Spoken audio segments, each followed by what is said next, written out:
Welcome to Session 8 of the APRISE AI Skills and Generative AI Training.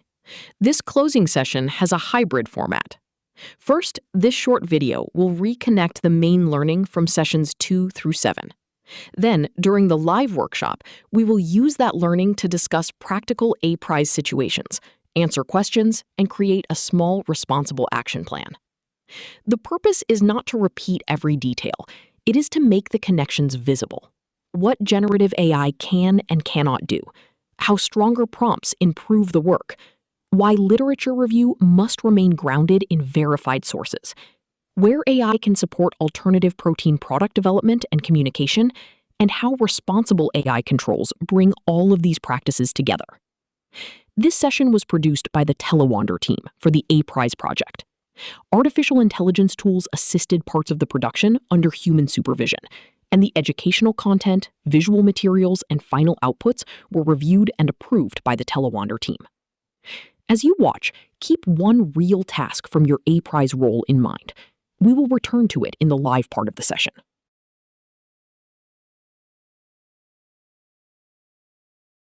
By the end of Session 8, you should be able to do 5 things. First, recall the central lessons from the 6 recorded sessions. Second, apply those lessons to a real APRISE responsibility, rather than treating AI as an abstract topic.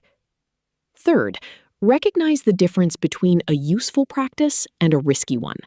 The same tool can be helpful or harmful, depending on the purpose, the information provided, the level of impact, and the quality of human review.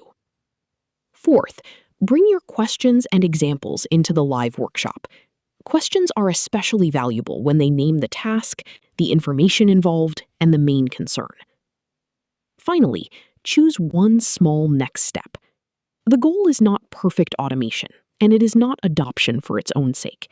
The goal is useful evidence, a bounded task, permitted information, an explicit quality check, and a human owner. The pre-recorded section, therefore, provides a common baseline. The live section creates space for judgment, discussion, and partner learning. If a point in the recap connects with your work, note it. If it creates uncertainty, note that too. Both are useful inputs for the workshop.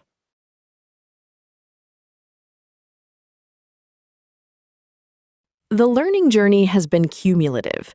Session 2 established AI literacy, understanding capabilities and limitations, using tools safely, and keeping responsibility with people.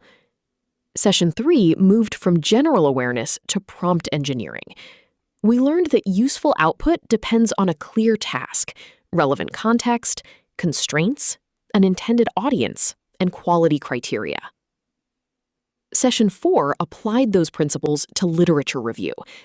AI can help with search terms, organization, comparison, and explanation, but evidence must be traced to original sources. Session 5 explored alternative protein product development. AI can widen the option space and challenge assumptions, but technical, food, safety, and market decisions still require appropriate evidence and expert judgment. Session 6 focused on APRISE communication. AI can adapt approved information for different audiences and formats, while people protect accuracy, attribution, uncertainty, and tone. Session 7 brought these practices together through responsible AI: privacy, fairness, transparency, proportionality, and human oversight. Session 8 is where the pieces become one workflow. We move from knowing individual techniques to deciding when AI is appropriate, what controls are necessary, and how a small experiment can produce evidence that colleagues and partners can reuse.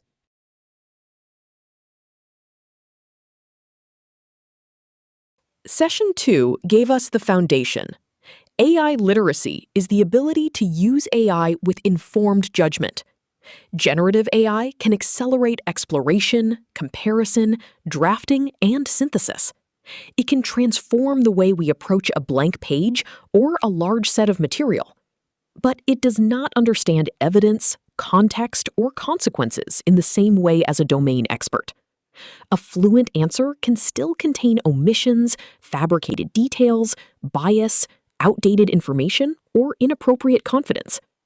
That is why the user remains responsible for the purpose of the task, the information provided, the interpretation of the output, and final approval.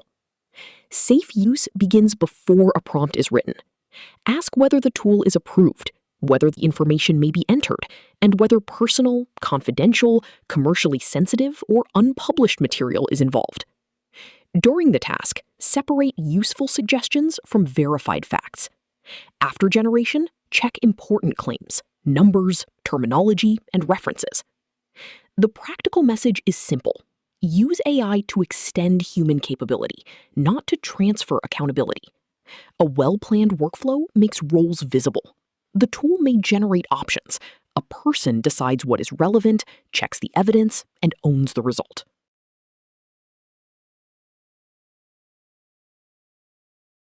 Session 3 showed that prompting is not about finding a magical sentence.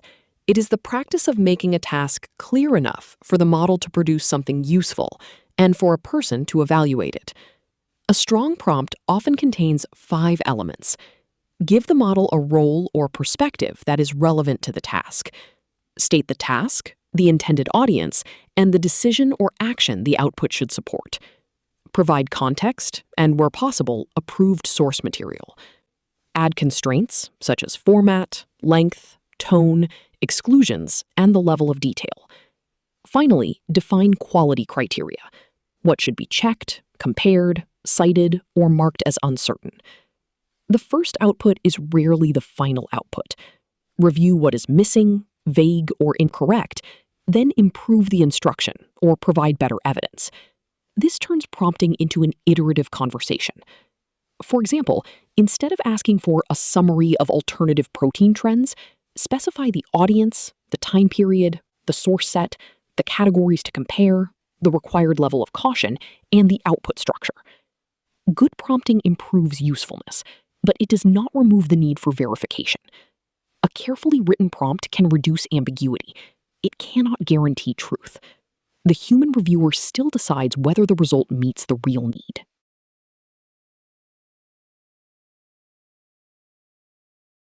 Session 4. Applied Prompting and Verification to Literature Review. The first step is not asking a model for papers.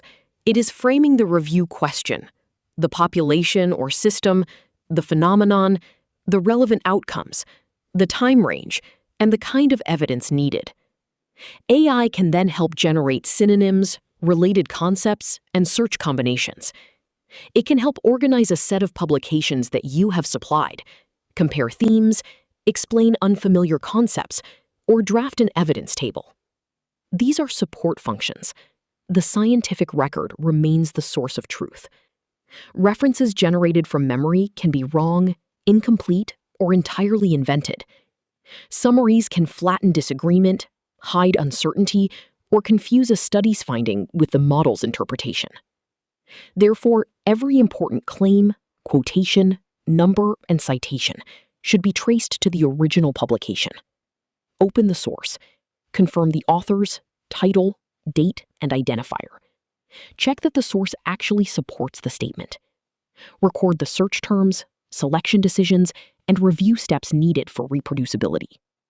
When possible, ask the model to work only from verified material you provide, and to mark gaps rather than fill them. The non-negotiable lesson is, never cite a source you have not opened and verified. AI can accelerate the organization of evidence, but scientific judgment and traceability must remain human-controlled.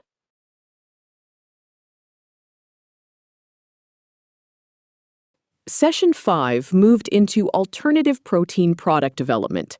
Here, AI can be valuable for early exploration, generating concept variations, comparing ingredient functions, suggesting questions for consumer research, identifying assumptions, or organizing technical and market information.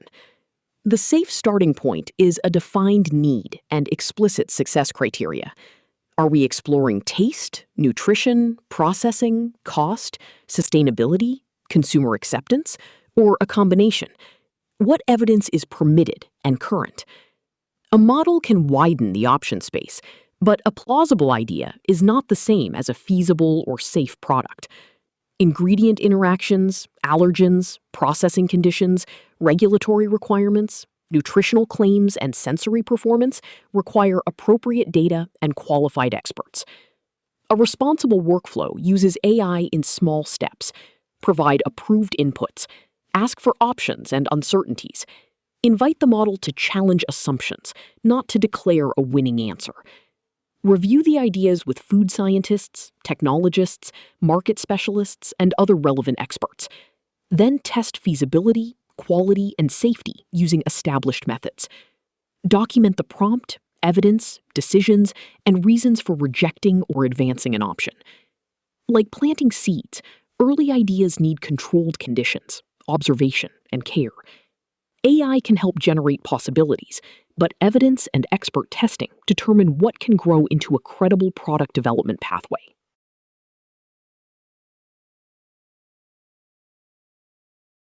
Session 6 focused on communication across APRISE. Generative AI can turn an approved result into several formats: a plain language summary, a short article, an event description, a set of frequently asked questions, an interview outline, or social content. It can help adjust tone, translate or simplify language, and create alternatives for different audiences. The quality of this work depends on the starting material. Begin with approved facts and identify the audience, the communication objective, and the action you want the audience to take. Ask the model to preserve uncertainty, attribution, partner names, and any limitations that matter. Then review more than grammar. Check whether the message exaggerates a result, loses important nuance, introduces an unsupported claim, changes ownership, or uses language that excludes part of the audience. Verify consent for personal stories or images and confirm that accessibility requirements are met. A communication workflow should include an approval owner before publication. The core principle is that AI can adapt a message, but people remain accountable for its accuracy and effect. Speed is useful only when trust is protected. In APRISE, consistent review also helps partners maintain a shared voice while respecting differences in expertise, language, culture, and stakeholder needs.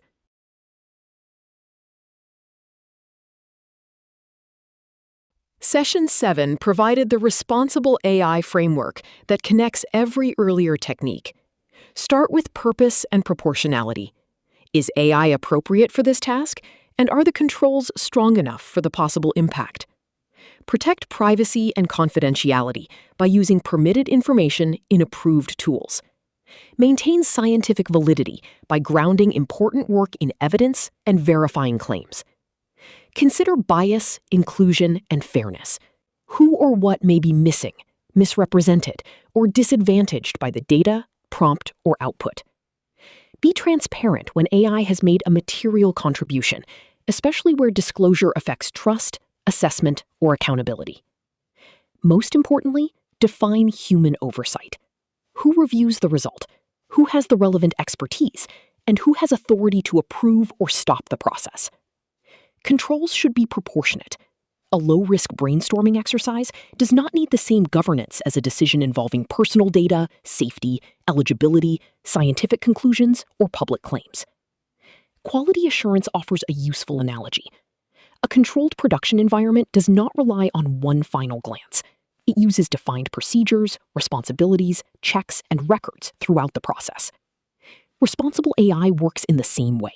It is not a disclaimer added at the end. It is a workflow designed so that people can understand, challenge, correct, and own the outcome.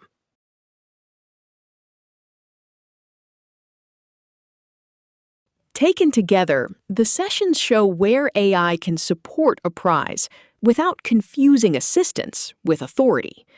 In research, it can help discover terminology, compare verified material, organize evidence, and generate questions. In training, it can help turn expert knowledge into learning objectives, examples, exercises, and accessible explanations. In dissemination, it can adapt approved results for different audiences and channels. In deliverables, it can support outlines, consistency checks, editing, and the extraction of actions, while formal evidence and partner approval remain essential. For secondments, it can assist preparation, reflection, and reporting, provided confidential information is protected. In stakeholder engagement, it can help map perspectives, prepare questions, and tailor communication without pretending to replace real dialogue. In innovation, it can explore early concepts and scenarios, surface assumptions, and suggest tests. The same workflow applies across these areas. Define the need, choose approved inputs, prompt clearly, work in small steps, verify important content, review with relevant expertise, document what matters, and obtain human approval. AI is most valuable when it sits inside a purposeful process. The question is not simply, can a model produce this output? The better question is, can this AI-assisted workflow create useful, trustworthy, and shareable value for APRISE?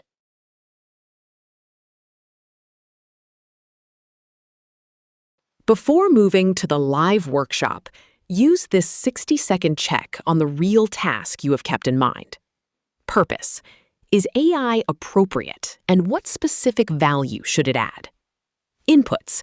Are you allowed to use this information in this tool? Evidence. Can important claims, quotations, numbers, and references be traced and verified? Fairness. Who or what might be missing, simplified, or misrepresented? Transparency. Should the use of AI be documented or disclosed? Oversight. Who has the expertise and authority to review and approve the result? Impact. If the output is wrong, what could happen, and who decides whether the risk is acceptable? A weak answer to any question does not always mean stop. It means redesign the task, reduce the scope, remove sensitive inputs, strengthen the evidence, add a reviewer, or choose a different method. This is the main learning from sessions 2 through 7. Useful AI practice combines capability with control. The video recap now ends, but session 8 continues live. Bring your task, your questions, and any uncertainty into the discussion. Together, we will examine APRISE use cases, distinguish good practice from risky practice, and convert the learning into one small action that is relevant, safe, checkable, and shareable.